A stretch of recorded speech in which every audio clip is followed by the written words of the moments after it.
અને હવે પ્રસ્તુત છે પ્રાસંગિક રક્તદાન કરો, આશા આપો. સંપાદન પરેશ મારુ. પઠન કલ્પના શાહ.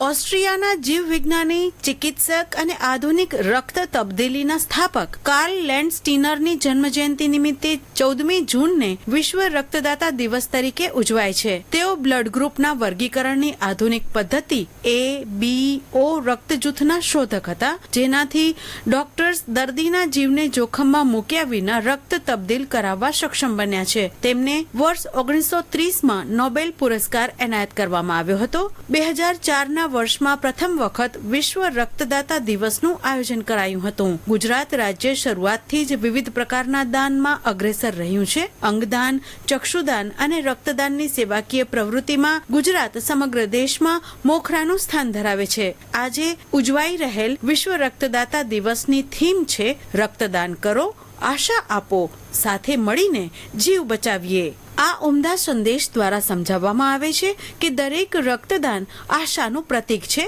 અને સાથે મળીને એકબીજા માટે જીવ બચાવવા આપણે સક્ષમ છીએ.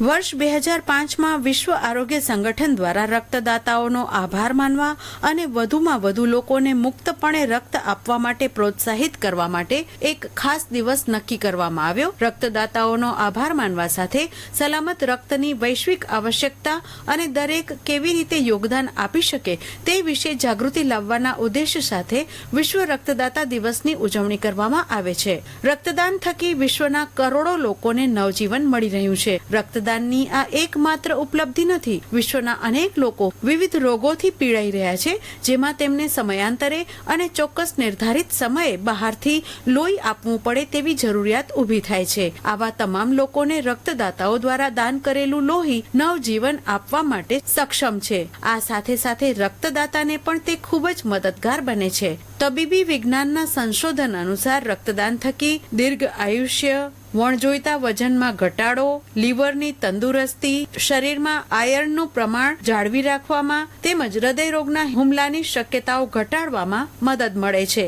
એક અંદાજ મુજબ આપણા દેશમાં લોહીની ખૂબ જ અછત છે અને રક્તદાનની જાગૃતતા ફેલાવવાની તાતી જરૂરિયાત છે. લોહીનો બીજો કોઈ જ વિકલ્પ ન હોવાથી આપણું લોહી એ બીજા કોઈ માટે જિંદગી બની શકે છે.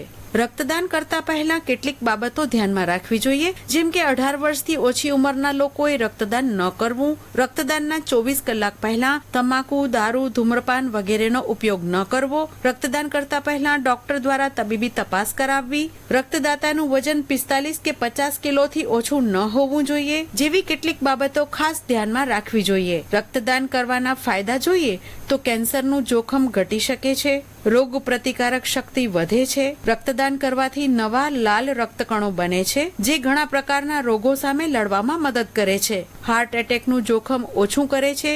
સાદી ભાષામાં કહીએ તો સમયાંતરે રક્તદાન કરવાથી તેની સ્નિગ્ધતા ઓછી થાય છે, જેથી હૃદયને શરીરમાં લોહી પંપ કરવા માટે વધુ સંઘર્ષ કરવો પડતો નથી, જેના કારણે હાર્ટ એટેક અને બ્રેઇન એટેકની શક્યતાઓ ઘટી જાય છે. સામાન્ય રીતે કેટલીક ગેરમાન્યતાઓ લોકોમાં જોવા મળે છે, જેમ કે રક્તદાન કરવાથી શરીરમાં નબળાઈ આવશે, જેના કારણે શરીરની રોગ પ્રતિકારક શક્તિ ઘટી જશે, પણ એવું બિલકુલ હોતું નથી. રક્તદાતા એ સાચા અર્થમાં લાઈફ સેવર એટલે કે દર્દીના જીવન બચાવનાર છે. રક્ત આપવાથી આપણું કંઈ જ ખરાબ થતું નથી, પરંતુ રક્ત આપનાર અને લેનાર બંને વ્યક્તિને ફાયદો થાય છે. ત્યારે આજે વિશ્વ રક્તદાતા દિવસની ઉજવણી નિમિત્તે સમગ્ર દેશ, રાજ્ય અને જિલ્લામાં પણ ઠેર ઠેર રક્તદાન કેમ્પોનું આયોજન કરાશે, રક્તદાતાઓને પ્રોત્સાહિત કરાશે અને રક્તદાતાઓ પ્રત્યે આભારની લાગણી વ્યક્ત કરાશે. તો આવો એક કદમ ઉઠાવીએ, રક્તદાતા બની કોઈના જીવનના તારણહાર બનીએ. આપ સાંભળી રહ્યા હતા પ્રાસંગિક રક્તદાન કરીએ, આશા આપો. સંપાદન પરેશ મારુ. પઠન કલ્પના શાહ. પ્રસારણ આકાશવાણીના ભુજ કેન્દ્ર પરથી કરવામાં આવ્યું.